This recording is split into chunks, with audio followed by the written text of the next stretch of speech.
Okay, all right, so let's go ahead and start. We're going to talk a lot about alternative assessments. And really, the purpose of this is to look at, okay, how can alternative assessment be used in your classroom? So it's not going to be this prescriptive, this is what alternative assessment must be used as, but really for you to think through, okay, how can I make the transition from a more traditional assessment test-based course to looking at what alternative assessment can do for me and hopefully a little bit of playing around. So let's understand what alternative assessment is.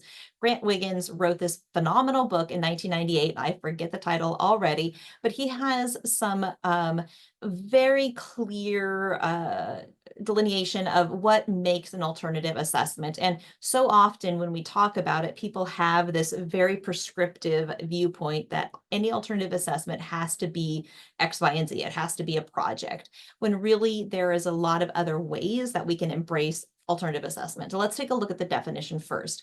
Alternative assessment is simply a non-traditional method to evaluate the skills and knowledge in more authentic context. So when you boil it down, that's what it is. And what Wiggins said is that it should be realistic. It requires judgment and innovation of both of mainly the student, but you as an instructor has to have a little bit of innovation as well when you're embracing this new type.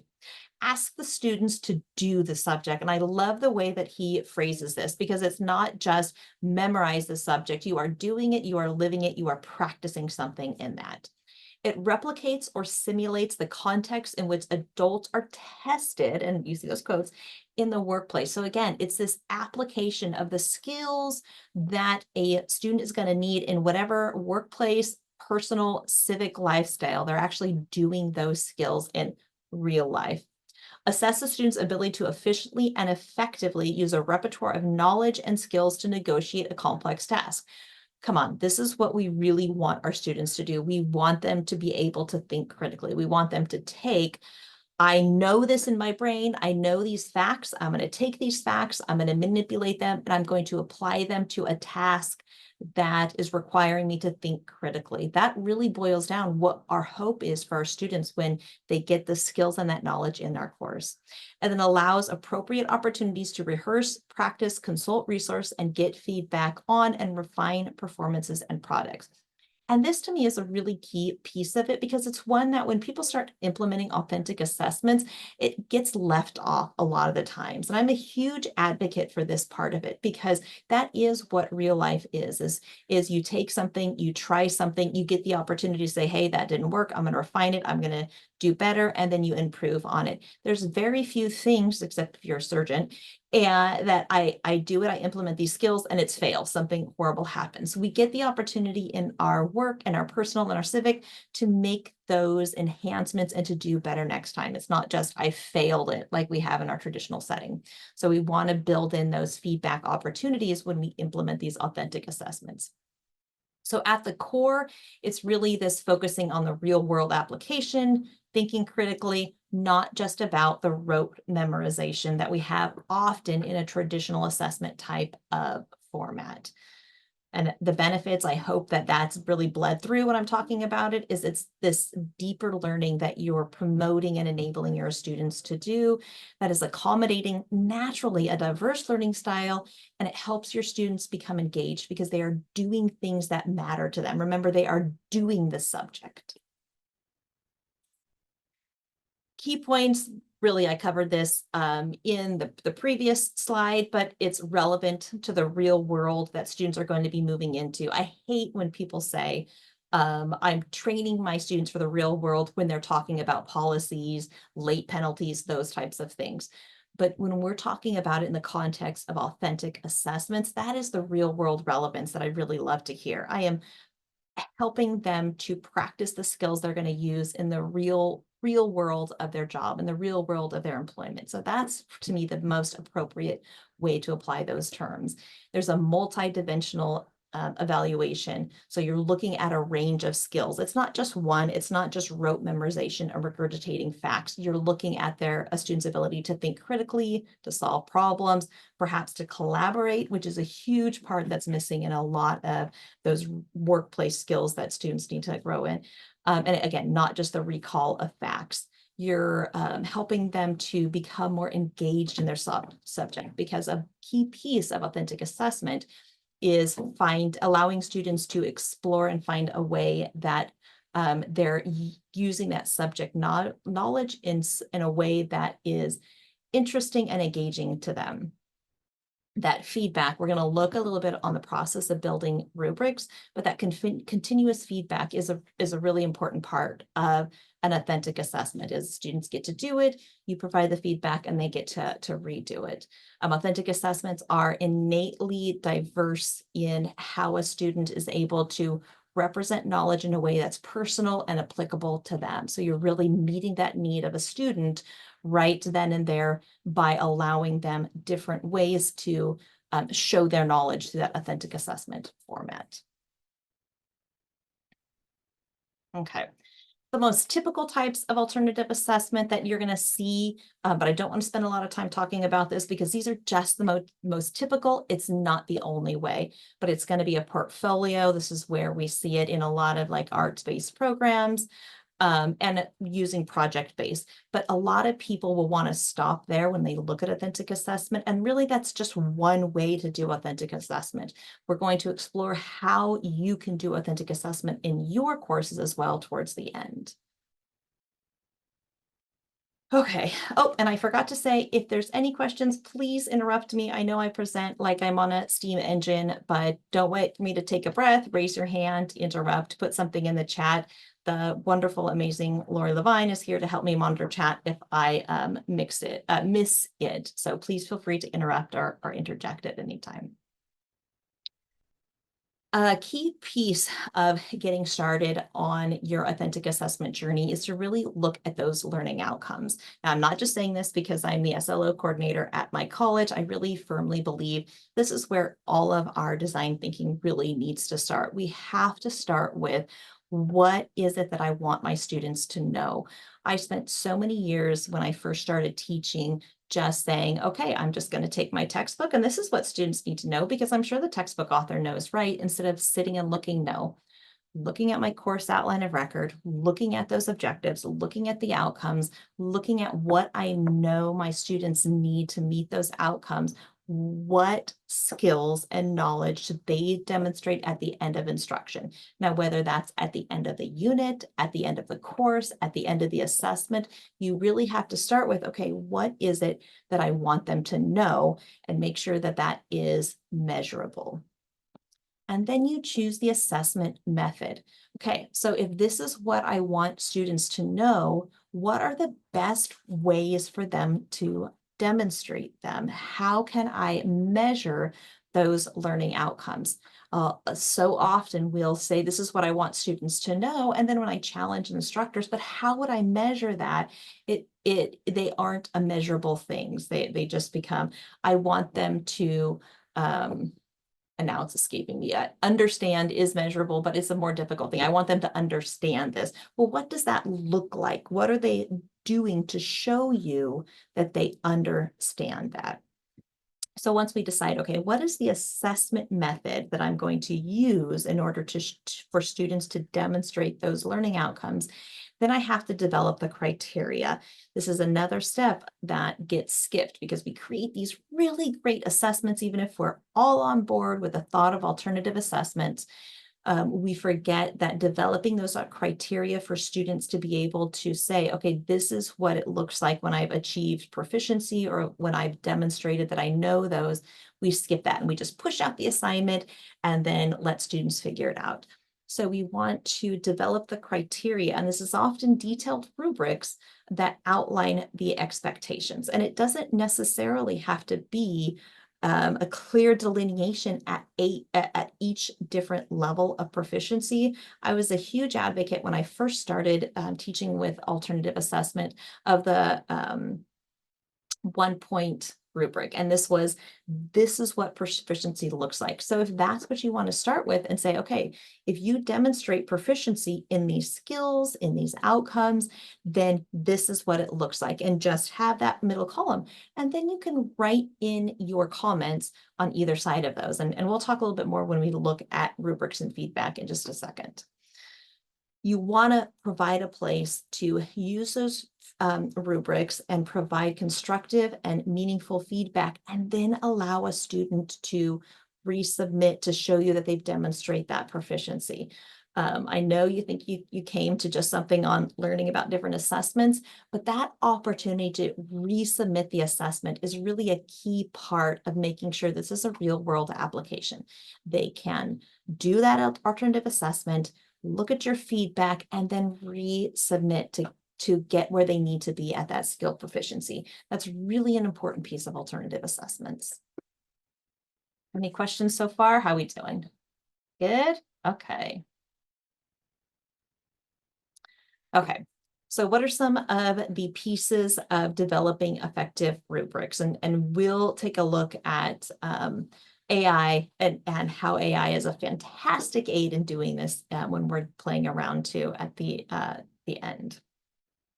So when you're developing effective rubrics, you want to have clear criteria. So you're defining specific observable behaviors or qualities for each level of performance. So if that's just what proficient looks like, if that's just that 1 point rubric, then that's where that clear criteria is. And you want to be as specific as possible so that students know here's what the expectations are. And again, this is a really great way to use AI. And I think we should have time to be able to demonstrate that in a little bit.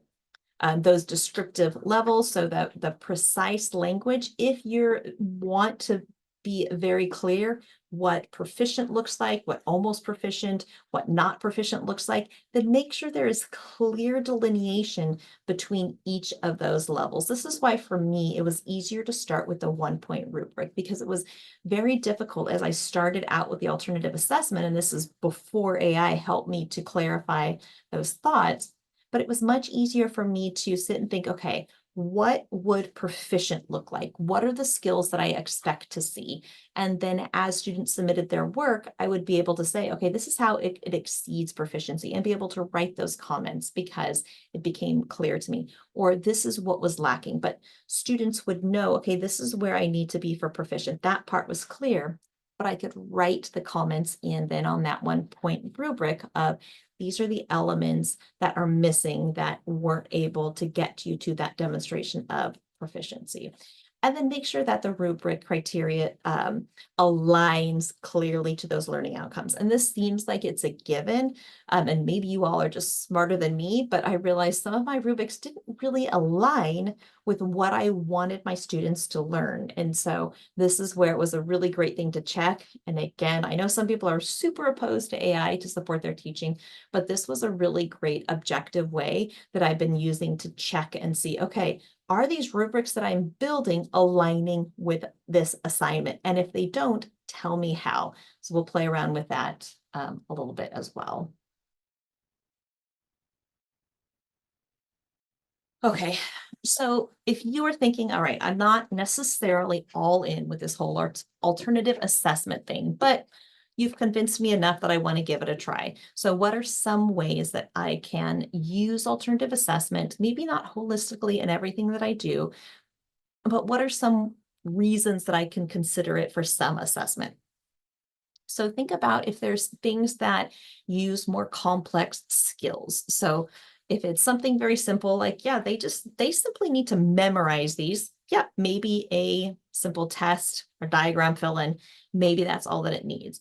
But if a skill that you're expecting them to develop is of a higher order, if it's requiring critical thinking, problem solving, or creative thinking, this is where an alternative assessment might be a better fit. If there's something where, hey, this is a skill that I can really see a great practical, real world scenario that it would work, then it would be a great thing to transition into an alternative assessment. So a great way to think about this is if a student were to come up to you and say, how can I use this in the real world? Why is this important? Why do I need to know this? And you can come up with a real world application for it. Then an alternative assessment is a really great place to start in assessing that skill, because you've just given them, this is how you're going to use it in the real world. So why not authentically assess them then if you're saying that? if you have a task where you're saying, you know what, this is going to be hard for the different ways a student might process information. How am I going to have accommodations for this way? Having alternative assessment allows for a student to display their knowledge in ways that are a better fit for them. If you're really trying to dive into alternative assessment, then allowing students different ways to submit that assignment and not being prescriptive, if it's a PowerPoint, a video, or a brochure, whatever it might be, not being prescriptive and saying this is exactly how you have to submit this, allows students that expression in ways that match their various learning styles and abilities. And it also allows that long-term growth. So if you want to see them growing over a period of time, like if this is a skill that is going to arc across your entire course, then an alternative assessment might give them that opportunity to do that, especially since we know it's important to have them submit it, you assess it, and then have them submit it again. Questions? No? Okay. So how then do we implement alternative assessments? First, we need to define those clear objectives and then choosing those assessment methods. Okay, we talked about that extensively. So if you don't have those clear objectives on your curriculum outline of record, this is where it can be really great to take and do a little bit of mapping, take a little bit of time and say, all right, here are my student learning outcomes. What are the objectives? What are the skills that each of these outcomes that a student would need to develop in order to clearly demonstrate these outcomes? And then what assessment methods are going to tell me if a student has become proficient in those skills or are going to demonstrate these outcomes? And then we're going to prepare. So create that detailed instructions, rubrics, and gather necessary resources. And we're going to play around a little bit with AI in order to create those detailed instructions, because it's a fantastic way to get to a really clear and meaningful authentic assessment. And then you're going to implement, so you're going to guide students through the process. This can be really hard for students when you first start to implement them. So many of our students have come up through a much more traditional educational system that when we first ask them to make the transition into a more creative form of thinking, where how they're submitting it isn't overly prescriptive, it can be a little bit difficult. It's like that Piaget disequilibrium where students are learning and they're growing and you're stretching them in really great ways, but it is really unnerving. They want to know the word count. They want to know how many paragraphs. They want to know how many pages. In an authentic assessment, these aren't the types of things that are prescriptive. What you're very detail oriented in is this is the skills that I am hoping to see you demonstrate. And these are some ways that you might be able to demonstrate it. You're giving those suggestions, but you're not overly prescriptive in the different ways that they're going to implement those skills. And then evaluate. So then you're going to assess a student work using those rubrics, and you're going to offer that constructive feedback. So then they can start the process over again and submit. So this does sound like a lot of work, and I'm not going to lie, it can be more work at the beginning than just getting that test bank from the publisher or wherever it might be, having them complete that Canvas quiz that's auto-graded. This can be at the beginning a little bit more work to set up, but it is so much more fun to grade. And it really, for me, it's why I got into teaching. I wanted to support students in getting to that getting into the discipline that I had fallen in love with. And so it really brought that joy back to me. So you want to start, if you have these time constraints and saying, oh my goodness, I don't know how I'm going to do this, maybe start with one or two things. Think about those outcomes where that do demand students to have those more complex skills set. And you think, okay, I know that this test, this whatever traditional assessment isn't capturing the complexity of the skills that I want them to show me. That's a great way to look at and implement that authentic assessment. Like I said in the previous slide, there is going to be a little bit of student resistance. This is harder than having to just memorize facts and fill out a test. This is forcing critical thinking, not just on the student's part, but on your part as well as an instructor. How am I going to design an assessment that's going to really support those skills? So you want to be clear, and this is where it gets back. If you haven't heard of the TILT framework, I won't go into it, but you want to be clear and transparent about the purpose of this assignment. Why am I making you to do it? What are the tasks that I want you to do? And what is the purpose I'm asking you to do those tasks? That is a really key element that we can forget about in a lot of our assessments. And there's really no place to even put it when we just have a multiple choice test. And you want to eliminate the subjectivity concerns. Because this isn't as cut and dry as a multiple choice test, there is a lot of opportunity for subjectivity to creep into our assessment. So this is where you really want those rubrics to be very clear so that you know when you're grading it, you have that set of criteria.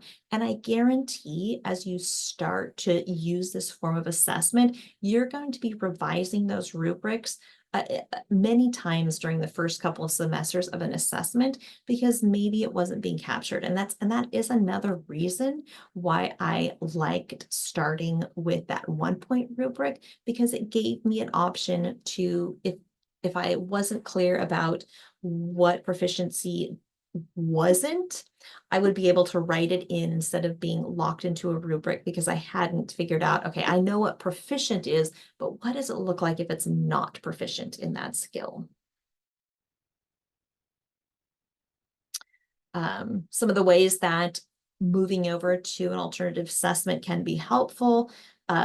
It in supporting diverse learners, and this is where some of those UDL concepts come into play, is you have a flexible option. So there's multiple ways for students to demonstrate their skill and knowledge. It doesn't mean that you can't be prescriptive. If you want them to do a video, then you can have them do a video, and you don't want to give them other options, but they still have a lot of flexibility in how they're going to be demonstrating in a video.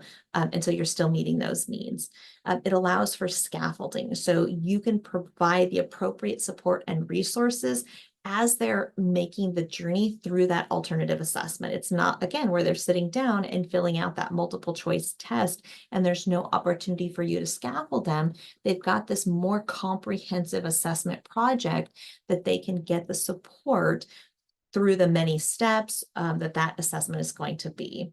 There's more opportunity for cultural relevance because they're taking those that end product, those outcomes that you're saying, I want you to demonstrate in this alternative assessment and making it authentic to them so they can find a way that is respectful and incorporating their unique cultural perspective in what their output is and how they're demonstrating that proficiency. And then you also want to make sure that all of the content that you are creating is accessible for all students with disabilities. And sometimes this can be a little bit more difficult to think through if you're designing an assessment that has multiple different elements. It sometimes can be simpler to just make a multiple choice test fully screen reader accessible. So as you get more creative in designing these alternative assessments, you want to make sure that you're also thinking through how would different students with different abilities demonstrate this knowledge. Oh, I'm going to skip through that because I meant to take that out because we're going to do some experimenting.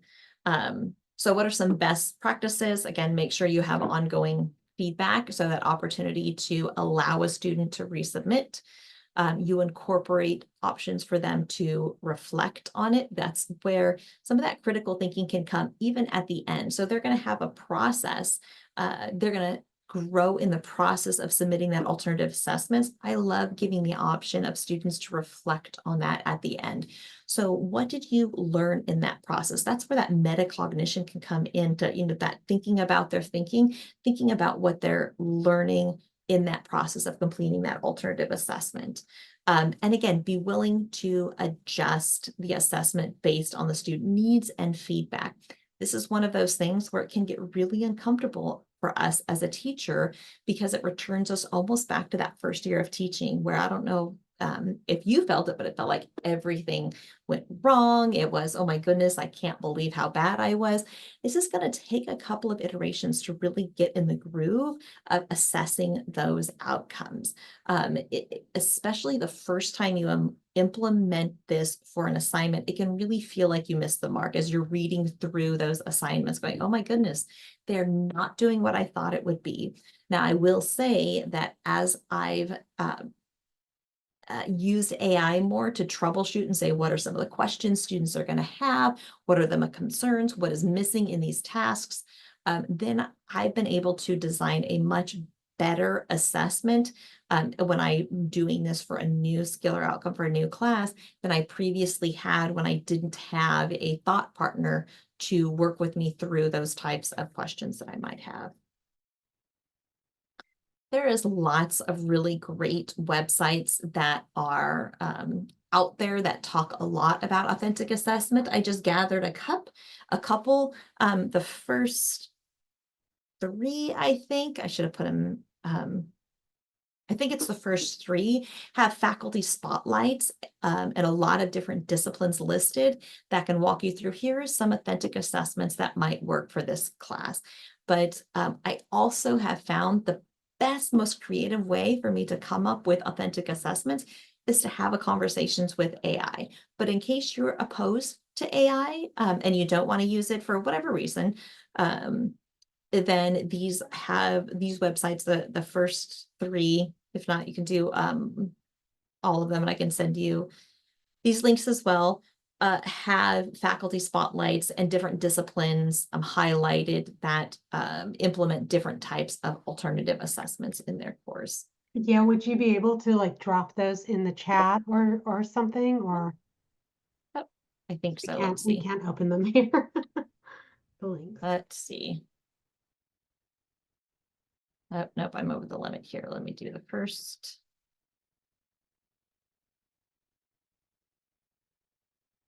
There we go. Perfect. Thank you so much. You're welcome. Okay, so let's then take a look and do a little bit of hands-on experimentation with AI. But first, are there any questions that people might have? I'm going to ask you to start out with a discipline. Well, I'd like to get examples from you guys. I mean, I've got my own, but sometimes people don't always like to always rely on just child development examples. So if anybody else has a subject or an outcome that we want to think about creating authentic assessments, let's walk through what this would look like thought partnering with AI. Because really, to me, it's been the best way for me to creatively think of different authentic assessments for my class. I teach child development, so I'm sure it's much easier for me than a lot of other subjects to find ways for them to authentically create, for me to create authentic assessments. So what are some subjects? Well, I have some that I'd like to let other people go if they wanted to.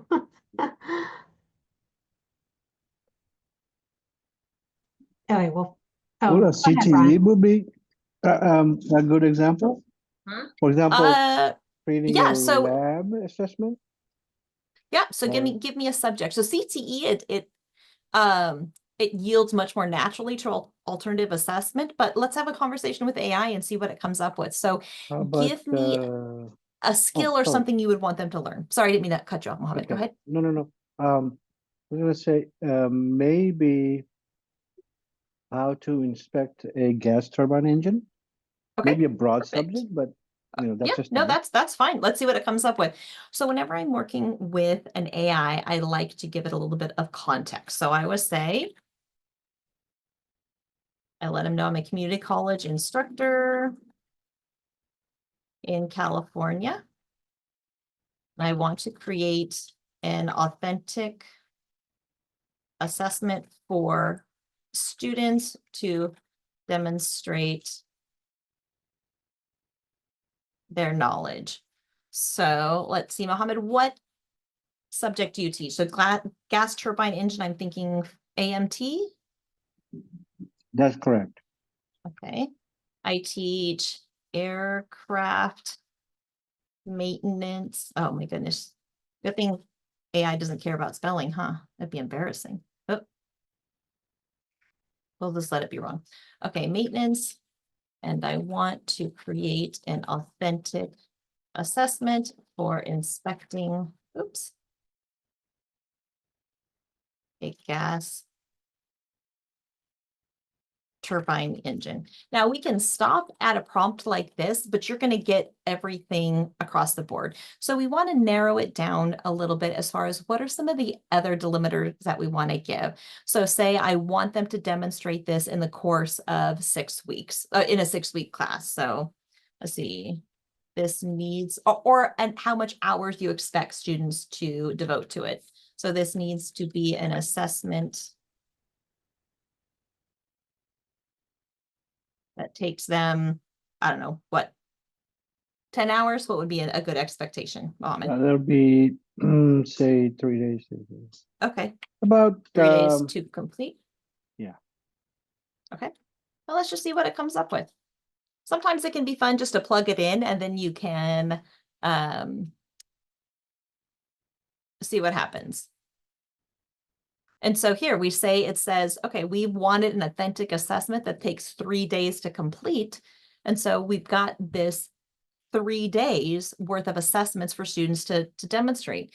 And it does a great job because you've said, I want an authentic assessment. It's going to tell you, okay, here are the objectives for each task. Because that was, remember those key parts, students need to know what is the assessment, what is the purpose of the assessment? What is the objective, what I'm doing? And so we have it telling us, okay, here are some tasks that each of the students that they need to possibly do in order to, I already forgot, to inspect a gas turbine engine. And now we can change something.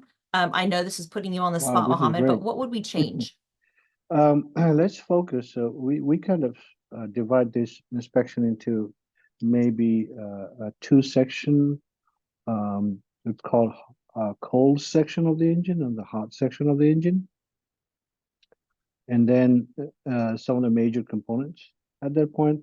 But this is very good. I see some of these are very close to what we have our lab assessment created, where we do, for example, the paperwork or the research on the engine first.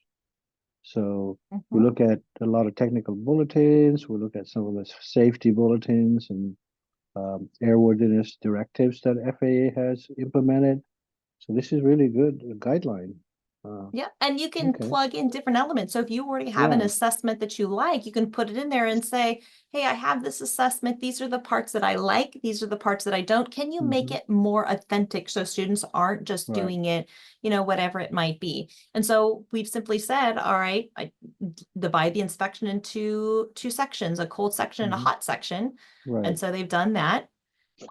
And this is the part that I really like, is I can tell it, all right, create a detailed rubric I would use as the evaluator, perhaps. So let's see what it comes up with. Oh man, why didn't I think of these before? And here's the key thing is you want to make sure and tell it to put it in a table if you want it in a table. Now, if you want it in a checklist format, you can do it too. But let's just see what it looks like in a table. And let's just tell it we want it in a detailed table. 4 points. Let's see, skill not demonstrated at the bottom, and then exceeds proficiency at the top. And again, I love AI because I don't have to spell things correctly.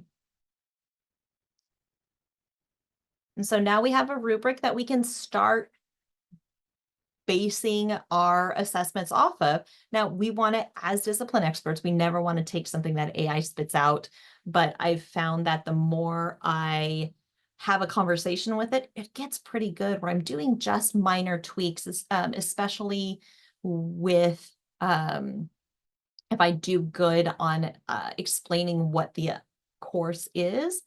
But here's one of my favorite parts when I'm trying to create an authentic assessment is I tell it, what are some of the questions that students might have?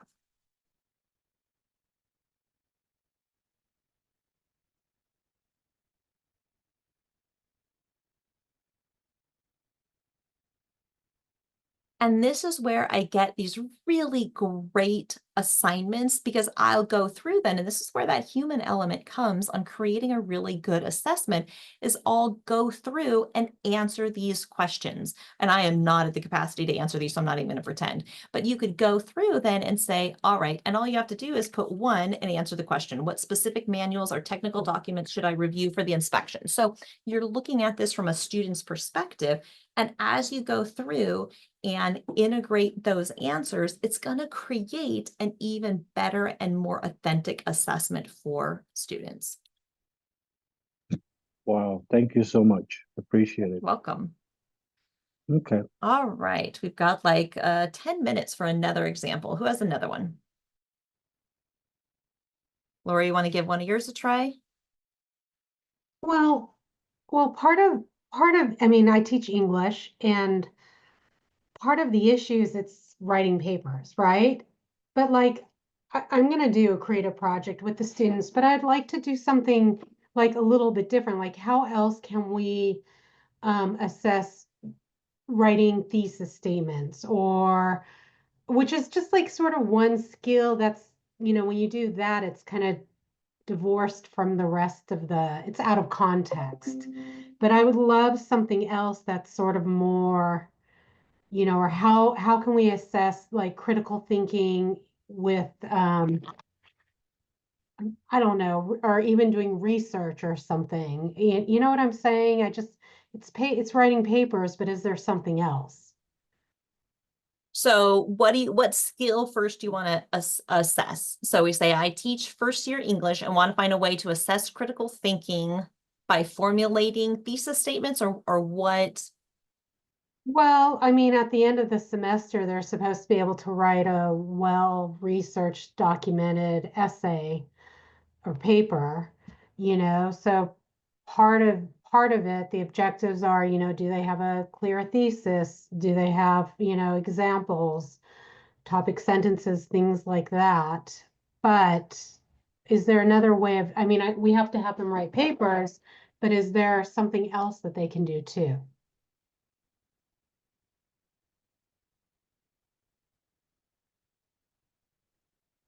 So for me, I start with a conversation because I don't know what I don't know. And AI can be a really great resource. So I teach first year English and want to find a way to assess critical thinking through students creating a well-researched paper.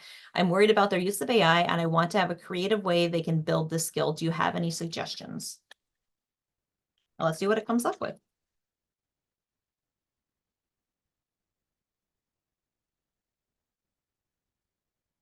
And here is where you can start having that conversation. So research log, students maintain a detailed log, and let's actually go say, I'm actually big fan. doing that as more of a metacognitive activity where then they have to write it up. So, and I'm going to say, because we didn't tell it, I started a new chat that we wanted these to be authentic assessments. So let's see if they have any other ideas. So I told it I'm a big fan of authentic assessment. Can you make these suggestions more in line with authentic assessment?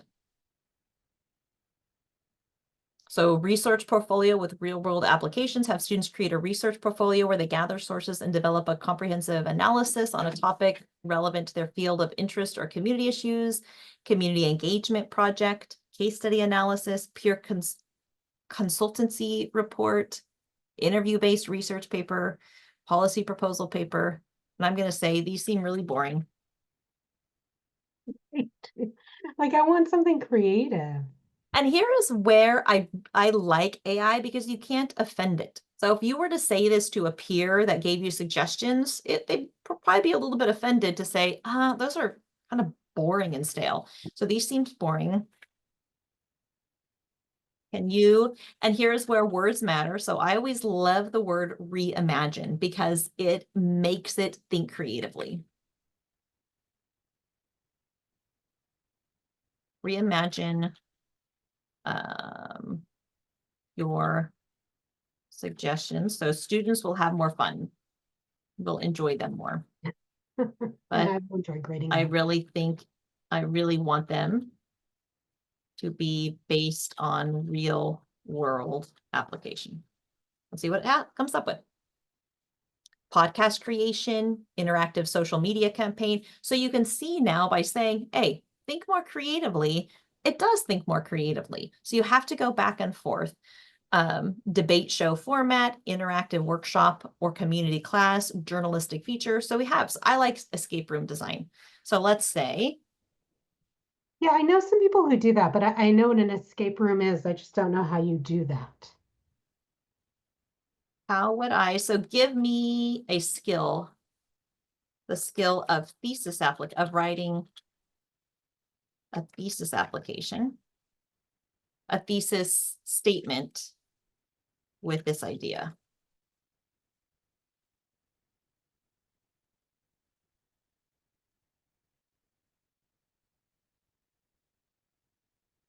So now we have where it's talking about creating that escape room.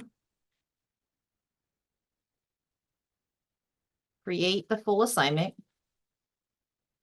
What questions do I need to answer?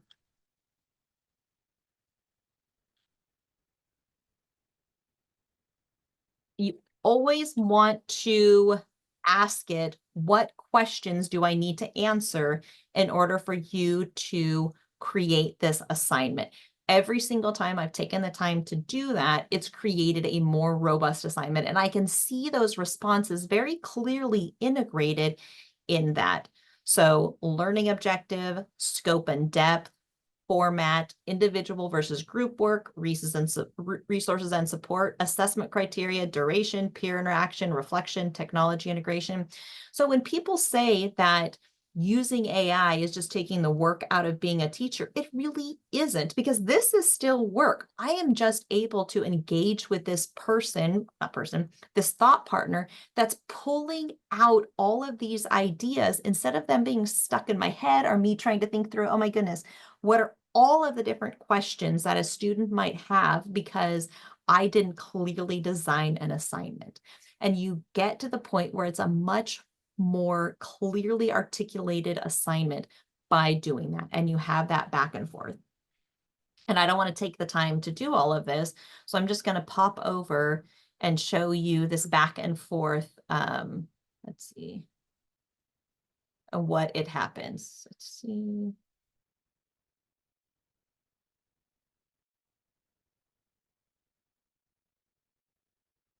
I think let's see, sorry, I thought I had saved it in my chat, but okay, here we go.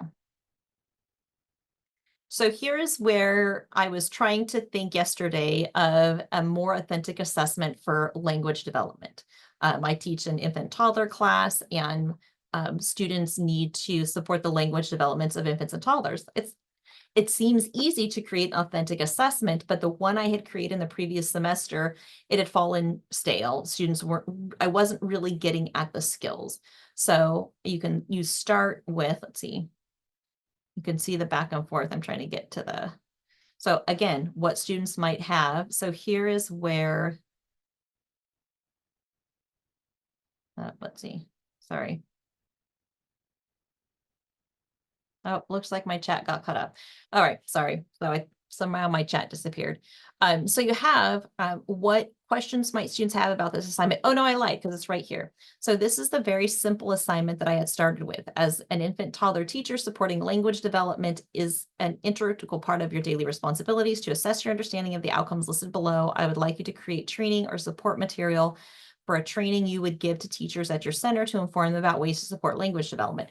It seemed like a great assignment, but what students were producing was not very good because it wasn't very well thought out. It was missing a lot. So, and then here are things that I added, important points to cover in your training. So I wanted to make sure here are the skills that I wanted them to cover.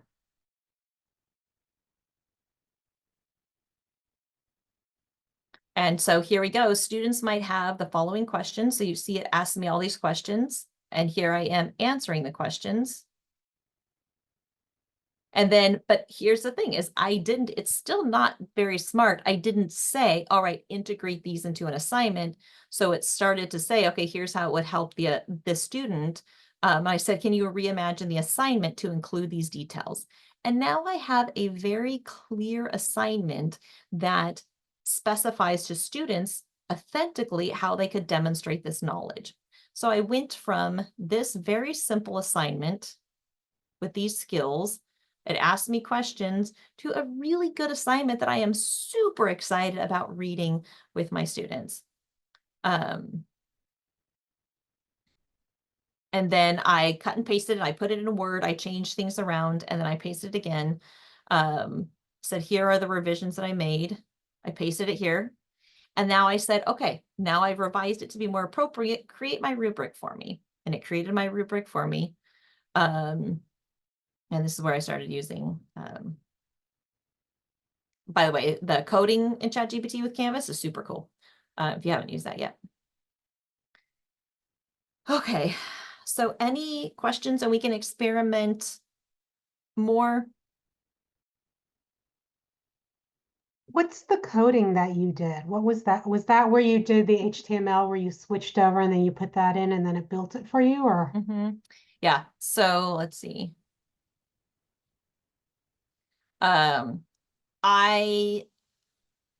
In Canvas, when you do a list, it does one, and then the sub bullet points is 1, 2, 3. It drives me crazy.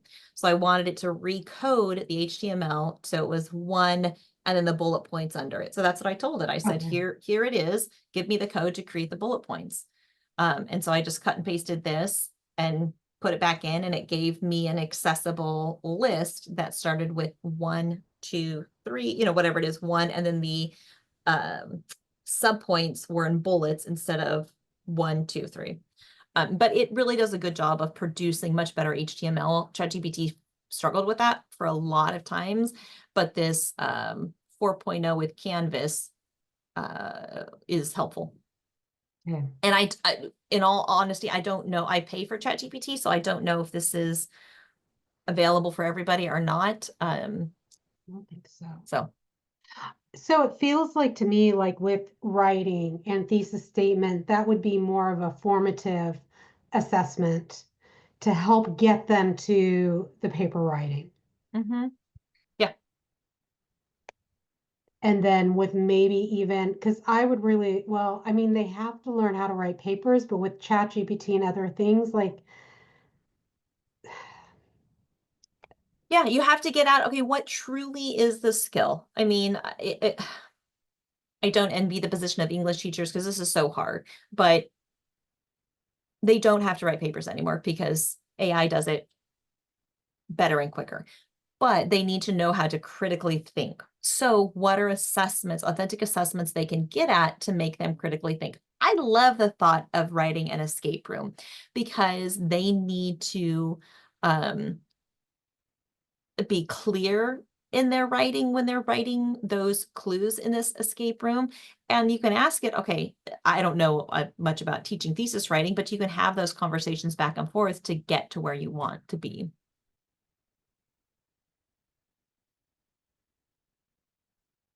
those students are doing their own escape room. I have to see, I Could have be. to look at that. Yeah, have a conversation. I know escape rooms are a big thing. So Oh, what and are I didn't even tell it right here. I said, this is Okay. great, but I didn't tell what. Let's see, can you create Yeah. full assignment around an escape room? I want to focus on the skill of writing a thesis statement.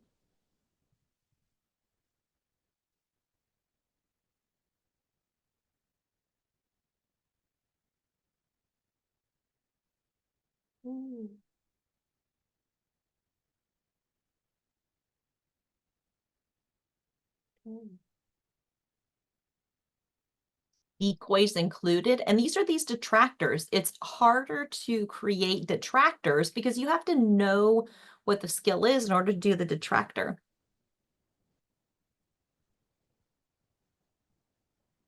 And it always gives you the assessment criteria, but you want it to have a clear rubric.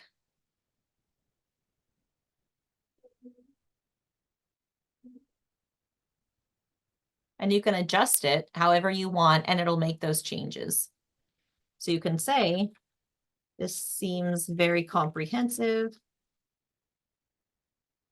And you break it down into parts that span a month. See what it does.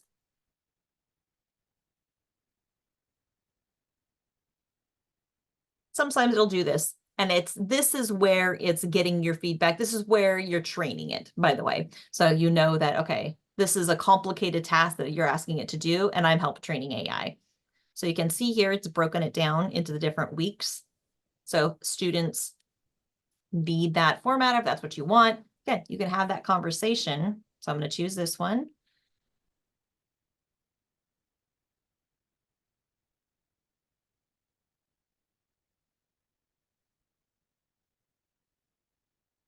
I asked it to create a detailed rubric in the table format. I didn't give it any specifications, so I can say here are the different points of the rubric.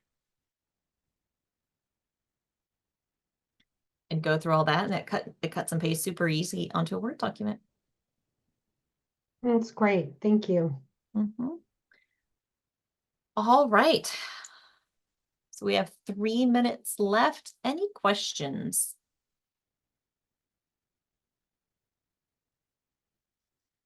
I really encourage you just to play around with AI to make all assessments more authentic. If you have one that you like, put it in there and say, how can I make this assessment more authentic? Minor tweaks can be a great way to start off on this project. Make sure you tell this is what I want to assess and help it create that rubric for you.